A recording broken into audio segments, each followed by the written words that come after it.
Miss harap kalian dalam keadaan sehat dan baik-baik saja.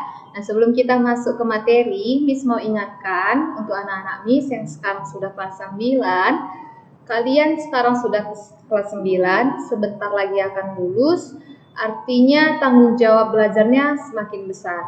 Kalian harus belajar dengan lebih giat lagi, lebih disiplin lagi. Jangan seperti kelas 8 kemarin, usahakan lebih baik lagi.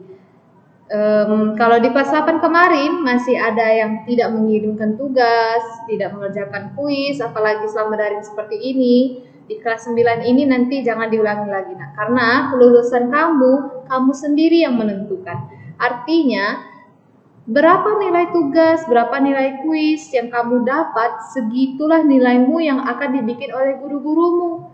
Jadi nilai yang dibikin guru-gurumu itulah sebagai pacuan kelulusan kalian. Oleh karena itu, usahakan setiap tugas, setiap kuis harus kamu kerjakan sebaik mungkin dan dikirim ke gurumu tepat waktu. Bukan hanya pelajaran fisika saja, tapi semua. Oke? Jadi hari ini kita akan belajar tentang listrik statis bersama Miss Nidia. Nah, sebelum masuk ke materi listrik statis, kita mau belajar dulu. Awal mula bagaimana listrik statis ini bisa dikenal, bisa diketahui oleh orang-orang. Nah, zaman dahulu ada seorang peneliti berasal dari Yunani namanya Thales. Nah, si Thales ini melakukan suatu percobaan. Dia gunakan batu ambar atau damar pohon, atau bisa dibilang sebagai karet yang berasal dari pohon, lalu dikeraskan. Nah, batu ambar ini tadi akan digosok-gosokkan si Thales ke sepotong kain wol. Nah, lalu setelah digosok-gosokkannya dalam beberapa lama, batu ambar ini didekatkannya dengan benda-benda ringan seperti potongan kertas atau bisa bulu. Nah, kita misalkan dia menggunakan bulu. Nah, jadi batu ambar nih yang sudah digosokkan dengan kain wol, ternyata ketika didekatkan dengan bulu, bulu tersebut bakal tertarik menempel ke batu dalam beberapa saat. Setelah itu bulu tersebut bakal terlepas.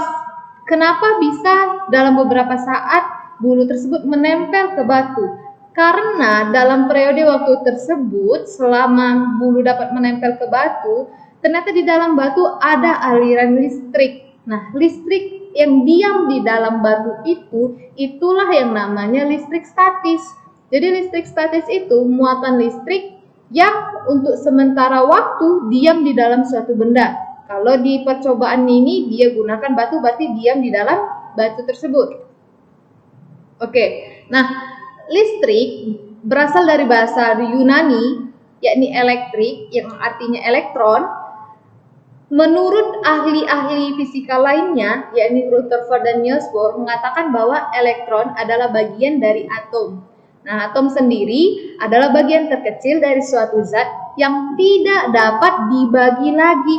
Jadi semua benda yang berada di sekitar kita, mulai dari buku, meja belajar, baju kamu, sepatu, dan semuanya, itu tersusun dari ribuan atom yang ukurannya sangat kecil. Jadi atom inilah yang nyusun semua benda yang ada di muka bumi. Dan atom ini nggak bisa lagi dibagi-bagi menjadi ukuran yang lebih kecil lagi, karena dia sudah paling kecil. Oke?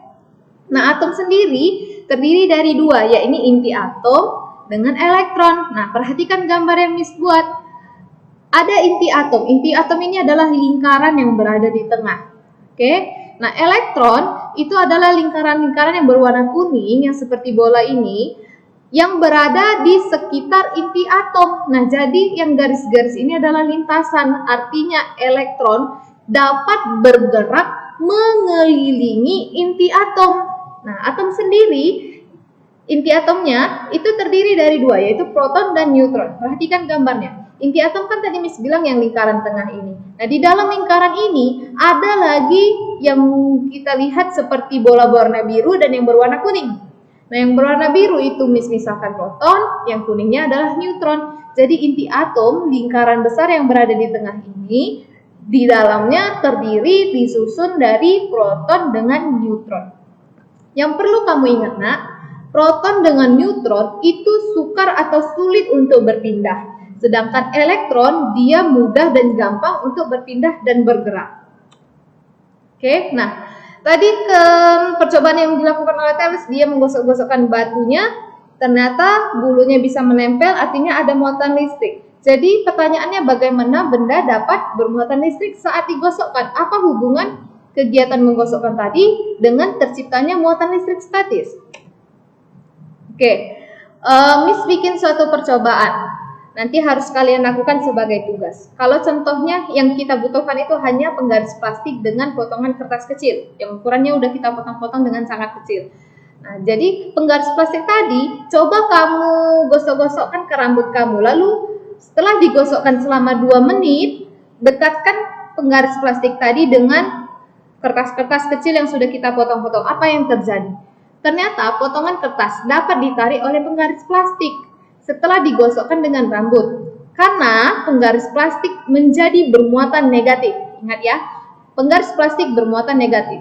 Hal ini terjadi karena penggaris plastik menerima elektron dari rambut. Perhatikan gambarnya. Kalau yang kotak ini misalkan sebagai penggaris plastik. Sedangkan yang di sampingnya benda yang berwarna lebih gelap ini misalkan sebagai rambut kita. Nah, yang tanda positif ini adalah proton, sementara yang tanda negatif ini adalah elektronnya. Coba hitung jumlah proton dengan elektron yang ada di penggaris plastik, yang ada di kotak ini.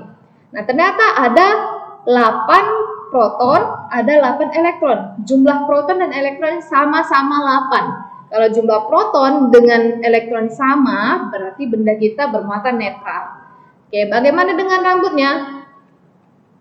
Nah, ternyata rambutnya memiliki 4 proton dan 4 elektron.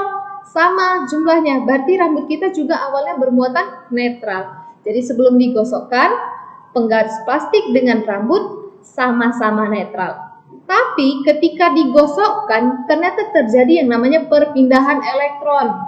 Lihat perpindahannya dari mana ke mana. Elektronnya berpindah dari rambut kita menuju penggaris. Artinya, di rambut kita akan kehilangan 1 elektron. Elektron yang hilang, yang berpindah dari rambut ini akan masuk dan diterima oleh si penggaris. Berarti yang awalnya rambut kita ada 4 proton, 4 elektron. Berpindah 1 elektron, berarti tinggal 3 elektronnya. Nah, berarti lebih banyak proton dibanding elektron pada rambut kita sekarang. Karena lebih banyak proton, berarti rambut kita bakal bersifat positif. Sedangkan penggaris plastik yang awalnya proton dan elektronnya sama-sama 8, ternyata dia menerima 1 elektron dari si rambut. Berarti tambah 1 elektronnya, yang awalnya 8 jadi 9. Nah, berarti sekarang posisinya penggaris kita memiliki elektron yang lebih banyak. Makanya penggaris kita bersifat negatif. Nah, contoh lain. Kalau penggaris plastiknya gantikan sama kertas, sama batang kaca. Sedangkan rambut Miss gantikan sama kain sutra. Berarti Miss gosok-gosokkan batang kaca dengan kain sutra.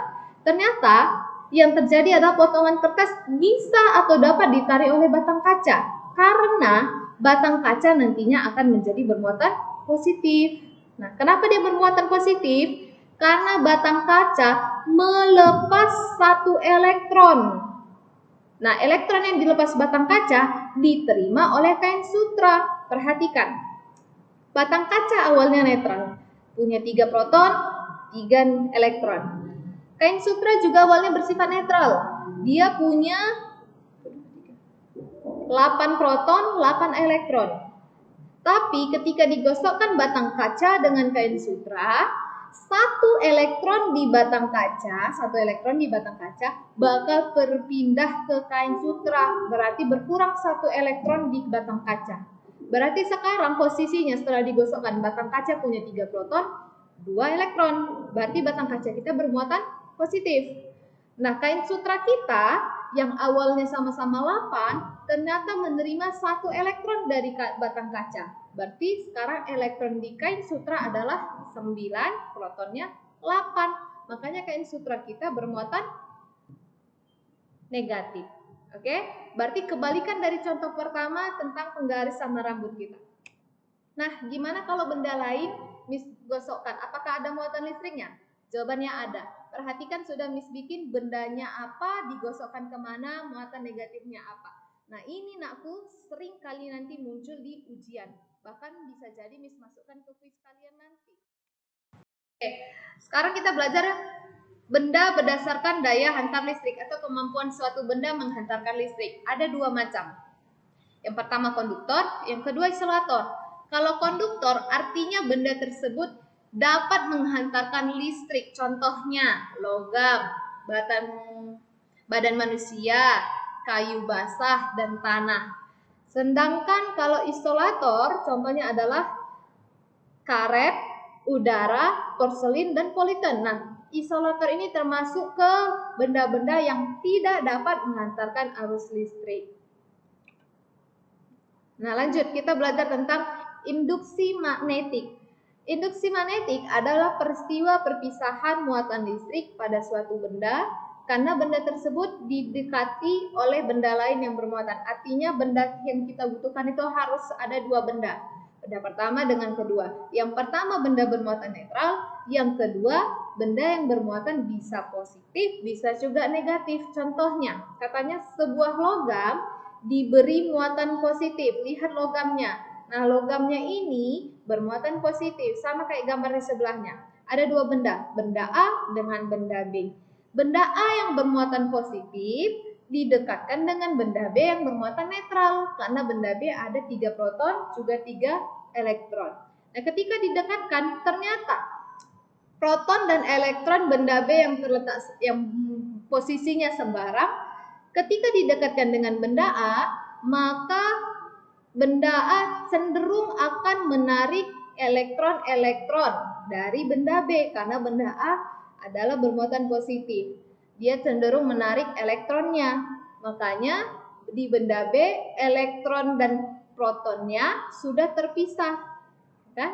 Sama seperti elektroskop. Kalau Miss dekatkan elektroskop dengan sebuah benda positif, apa yang terjadi? Benda positif ini cenderung menarik muatan-muatan negatif atau elektron dari elektroskop. Makanya semua elektronnya berada di atas dan positronnya atau protonnya berada di bawah. Oke, itu tadi kalau kita mendekatkan sebuah benda netral dengan benda bermuatan positif. Kalau benda netral kita dekatkan dengan benda bermuatan negatif, apa yang terjadi? Nah, perhatikan. Kita punya logam yang bermuatan negatif. Lihat, lebih banyak elektronnya. Sama seperti gambar yang di sampingnya. Ada benda yang bermuatan negatif dengan benda kedua yang bermuatan netral. Ketika benda bermuatan negatif ini didekatkan dengan benda bermuatan netral yang posisi proton dengan elektron yang sembarang, ketika didekatkan, maka muatan negatif dari benda pertama akan menarik proton-proton dari benda kedua. Makanya di benda netral tadi yang awalnya posisi proton dan neutronnya sembarang sudah rapi, yakni positifnya, muatan positifnya atau protonnya berposisi lebih mendekati ke benda negatif, benda yang bermuatan negatif tadi. Oke, nah kalau contohnya elektroskop, Miss dekatkan dengan sebuah benda negatif, maka benda negatif tadi cenderung menarik proton-proton yang ada di elektroskop. Oleh karena itu, muatan positifnya atau protonnya akan ditarik oleh benda yang negatif.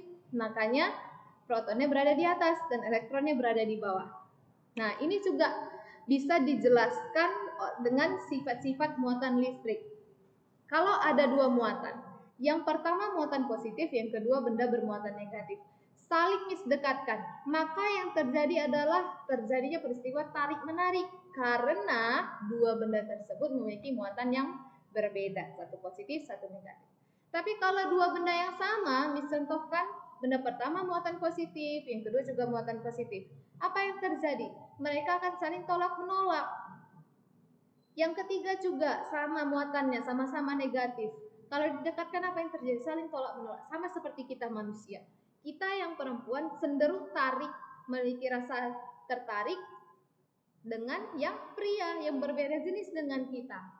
Oke, jadi sebenarnya ilmu fisika itu nakku sering sekali kita temukan dalam kehidupan kita. Oke, nah sekian dulu materi kita pada hari ini. Miss mau kalian membuat catatan tentang materi tadi agar supaya nanti waktu ujian kalian memiliki catatan, bisa kalian baca ulang catatannya, nak. Nah, Miss harap kalian mengerti. Nanti juga kerjakan tugas dan kuisnya sebaik mungkin. dan jangan telat waktunya untuk mengirimkan. Oke? Sampai jumpa di pertemuan kita selanjutnya.